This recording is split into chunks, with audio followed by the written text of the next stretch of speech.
Hello friends, welcome to Milano fish current affairs revision.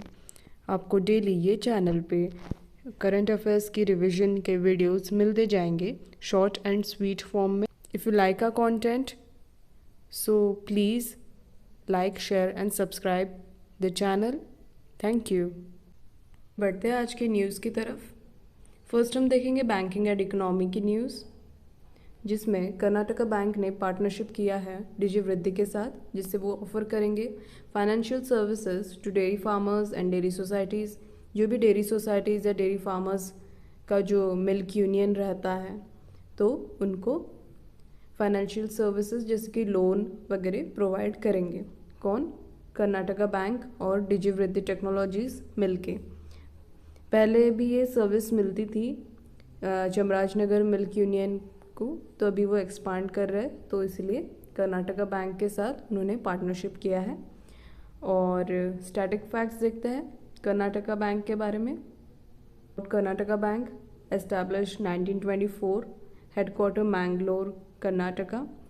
MD and CEO है श्री कृष्णन हरिहर शर्मा और tagline है your family bank across India. देखते हैं next news की तरफ। National Payment Corporation of India announced a new linkage between Unified Payment Interface and Singapore's PayNow। जैसे कि हमारे इंडिया का यूपीआई है, वैसे ही सिंगापुर का PayNow है। तो जो एनपीसीआई है उसका प्रोडक्ट है हमारा यूपीआई। तो एनपीसीआई ने पार्टनरशिप किया है सिंगापुर के PayNow के साथ, जिसमें अब यूपीआई और PayNow लिंक करने की बात की है, जिसमें इंडियंस को रिसीव होंगे पैसे उनके डायरेक्टली अकाउंट में। सिंगापुर में अगर कोई भी मनी ट्रांसफ़र करना है तो अभी वो डायरेक्ट बैंक अकाउंट्स इंडियन लोगों के बैंक अकाउंट्स में आ जाएंगे। पर ये किन बैंक और किन यूपीआई ऐप्स के लिए एक्सेसिबल है, वो है भीम, PhonePe, Paytm. This UPI apps and SBI, Axis Bank and ICICI bank के कस्टमर्स के लिए ये एक्सेसिबल हैं। ठीक है। और एनपीसीआई के स्टैटिक फैक्ट्स है establish in 2008, headquarter Mumbai and MD and CEO है दिलीप असबे। तो चलिए बढ़ते हैं आगे की न्यूज़ की तरफ। अब हम देखेंगे नेशनल न्यूज़। फर्स्ट न्यूज़ हमारी है अभी, मिनिस्ट्री ऑफ टूरिज्म ने कोलैबोरेशन किया है ministry of environment, forest and climate change के साथ, जिससे वो लॉन्च करेंगे एक 5th ट्रेनिंग प्रोग्राम, जो है कौन सी स्कीम के तहत? अमृत धरोहर capacity building scheme in Chilika lake, जो कि रामसर साइट है ओडिशा के। इस इनिशिएटिव में उन्होंने 2 प्रोग्राम्स लॉन्च किए हैं, जो कि 15 डेज़ के एक प्रोग्राम रहेंगे, जो 2 प्रोग्राम्स हैं। और उनका नाम क्या है? अल्टरनेटिव लाइवलीहुड प्रोग्राम एंड पर्यटन नाविक सर्टिफिकेट। ये 2 प्रोग्राम्स किए जाएंगे 15 डेज़ के ईच। और इसमें से अब जैसे कि कैपेसिटी बिल्डिंग स्कीम जो चिलिका लेक में चल रहा है, तो जो भी प्रोग्राम्स होंगे तो चिलिका डेवलपमेंट अथॉरिटी ये सब देखेंगी और वो सिलेक्ट करेंगी टोटल 60 पार्टिसिपेंट्स।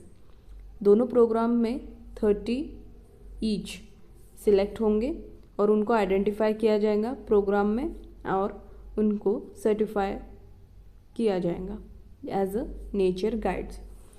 तो पहले तो हम स्कीम देख लेते हैं कि क्या है ये स्कीम है अमृत धरोहर कैपेसिटी बिल्डिंग स्कीम। कब लॉन्च हुआ था?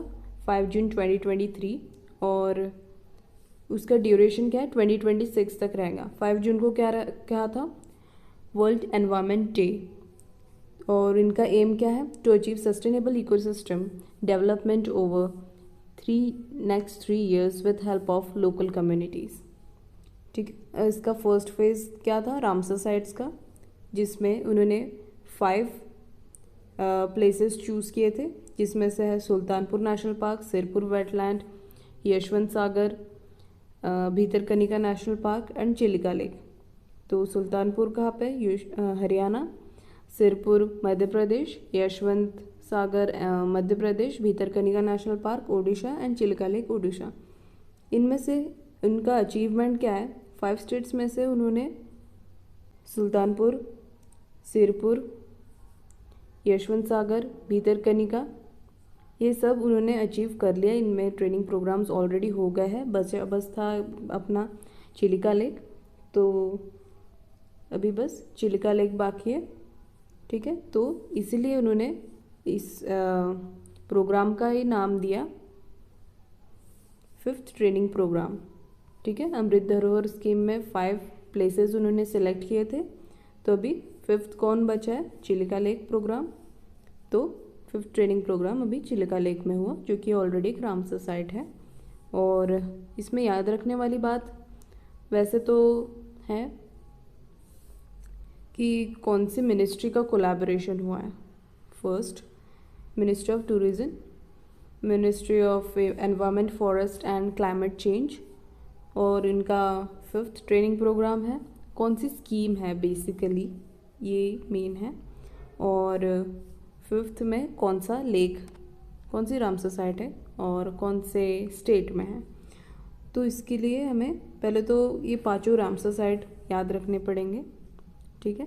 और अचीवमेंट तो पता कर ही लेंगे, जैसे कि फिर से इसमें हमें 5 रामसर साइट याद करने पड़ेंगे। सॉरी, फिर से।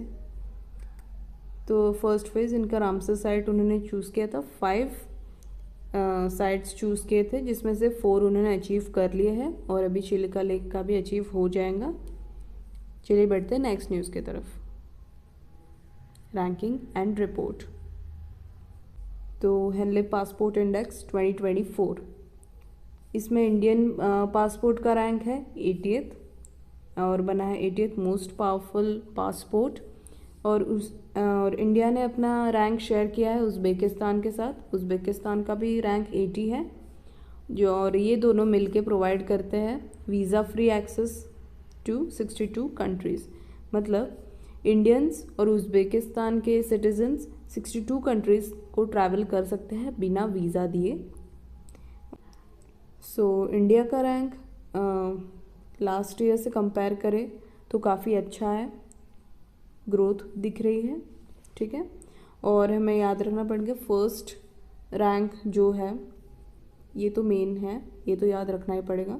France, Germany, Italy, Japan, Singapore, Spain, ये सब फर्स्ट रैंक है इनका। फर्स्ट रैंक याद रखना पड़ेगा। चाइना है 62 पे, 80 पे India and Uzbekistan as we discussed, और 101 पे पाकिस्तान, और 104 it's last. So first last याद रखना है। China 62 and some neighbours we have to keep in mind, and last is Afghanistan and 101 is Pakistan. चलिए बढ़ते हैं नेक्स्ट न्यूज़ की तरफ। अब हम देखेंगे appointment. Senthil Pandian India's World Trade Organisation के एम्बेसडर बने हैं, और शील वर्धन सिंह यूपीएससी मेंबर बने हैं। यूपीएससी मेंबर्स टोटल 10 होता है, तो उसमें से एक है शील वर्धन सिंह, अभी बने हैं। यूपीएससी का देखते हैं। एस्टैब्लिश हुआ था 1926, हेडक्वार्टर दिल्ली, चेयरमैन मनोज सोनी। चलिए बढ़ते आगे की न्यूज़ की तरफ। Merger and acquisition. LIC to acquire 10% equity stake in company promoted by National Housing Bank NHB. So NHB ने एक कंपनी प्रमोट किया है, या फिर हम बोल सकते हैं उसका खुद का जो भी कंपनी उसने, जो कि NHB प्रमोटेड कंपनी कौन है? RMBS, जिसका फुल फॉर्म है रेसिडेंशियल मॉर्गेज बैक्ड सिक्योरिटीज़। सो LIC इसमें 10% इक्विटी स्टेक एक्वायर करने वाला है। बस we need to know only the heading and RMBS का full form. And about LIC is 1956 में एस्टैब्लिश किया, headquarter Mumbai Maharashtra, chairman Siddhartha Mohanty, and इसके MD 4 है। So Satpal Bhanu, Tablesh Pandey, Jagannath and Doraiswamy. और जो दोराईस्वामी है उनका रिसेंट अपॉइंटमेंट हुआ, तो दिस इज़ इम्पॉर्टेंट। चलिए बढ़ते हैं नेक्स्ट न्यूज़ की तरफ। Awards and honours. अभी हाल ही में 13 CNN news 18 Indian of the year के अवार्ड फंक्शंस हुए, जो कि दिए जाते हैं 7 कैटेगरीज़ में। जो भी मुझे इम्पोर्टेंट लगे so I have listed this here, तो ये तो याद रखने ही हैं। So Indian of the year का अवार्ड मिला Shahrukh Khan. Indian of the year 2023 entertainment award मिला है Maniratnam. Indian of the year sports award मिला है Neeraj Chopra. Indian of the year rising sports stars मिला है R Praggnanandhaa. Indian of the year social change मिला है doctor R Ravikannan. And we have some more. Indian of the year business award मिला है दिनेश खारा को। Indian of the year outstanding achievement मिला है इसरो को। ओके, चलिए बढ़ते आगे की न्यूज़ की तरफ। Defence news. Indian army to observe 2024 as year of technology absorption. तो इंडियन आर्मी ने ऑब्जर्व करने वाले 2024 को as a year of technology absorption, जिसमें कमिट करेंगे वो हार्नेसिंग टेक्नोलॉजिकल एडवांसमेंट के लिए। और उन्होंने प्रोजेक्ट संभव भी एक उसका इनिशिएटिव है जिसमें प्रेजेंट करेंगे end to end secure mobile ecosystem. As यहाँ पे बात टेक्नोलॉजी की हो रही है, तो प्रोजेक्ट संभव के अंदर क्या आएगा, सिक्योर मोबाइल इकोसिस्टम, जो कि ऑपरेट करेगा 5G टेक्नोलॉजी पे। ठीक है, सो इंडियन आर्मी ने क्या ऑब्जर्व करने वाला 2024 ईयर एज टेक्नोलॉजी एब्जॉर्प्शन, और प्रोजेक्ट संभव का थोड़ा याद रखना है। नेक्स्ट न्यूज़ है हमारी 4th सी ड्रैगन एक्सरसाइज हुई थी 24, उसका नाम है, और गुआम USA में हुई थी। 6 कंट्रीज़ ने पार्टिसिपेट किया था, India, USA, Australia, Japan, Canada and South Korea. So India, USA, Australia and Japan, they are Quad countries. तो ये तो याद हो ही जाएगा, बस हमें याद रखना है Canada and South Korea also. और इंडियन पार्टिसिपेंट कौन था, INP-81 एयरक्राफ्ट। ओके, चलिए बढ़ते आगे की न्यूज़ की तरफ। ऑथर्स में बुक नेम है Modi energising a green future, जिसके ऑथर है RK पचनंदा, विवेक देबरॉय, अनिर्बन गांगुली एंड उत्तम कुमार सिन्हा। और रिलीज़ किसने किया, union minister Bhupender Yadav. Okay, and चलते हैं नेक्स्ट न्यूज़ की तरफ। State and UT news. Punjab बना है पहला state to map all accident prone sites 784 blind spots in Mappls navigation app. So Punjab ने अपने पूरे स्टेट में आइडेंटिफाई किए हैं ब्लाइंड स्पॉट्स, जो कि टोटल बने हैं 784, और ये लिस्ट किए हैं कहाँ पे, मैपल्स नेविगेशन ऐप है जो हमें एज अ मैप काम करता है, लाइक गूगल मैप्स। और ये डेवलप किया है किसने, इन्फोसिस्टम्स लिमिटेड, मैप माई इंडिया ने।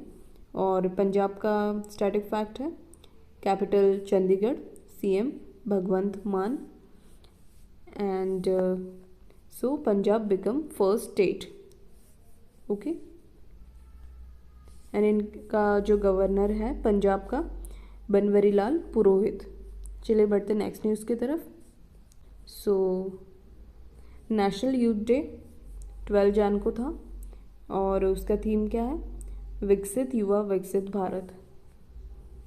That's it for today guys, thank you for watching this video, and if you like the content, please do subscribe